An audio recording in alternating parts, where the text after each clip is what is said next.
Bienvenue dans Art Journal Junior. Je suis ravi de vous retrouver.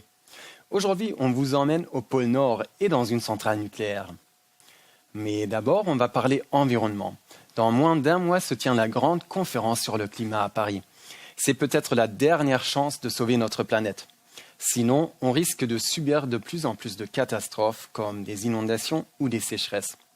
La Chine, c'est le pays qui pollue le plus.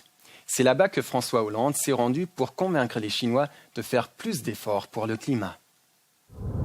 En Chine, notre président s'est offert un petit spectacle de danse. Mais la vraie raison de son voyage, c'était surtout de parler climat avec le Premier ministre chinois.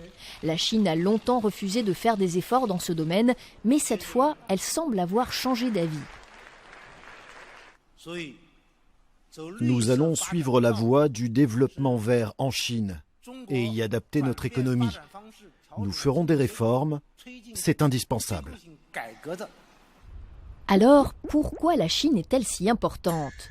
Parce qu'un habitant de notre planète sur 5 est un Chinois.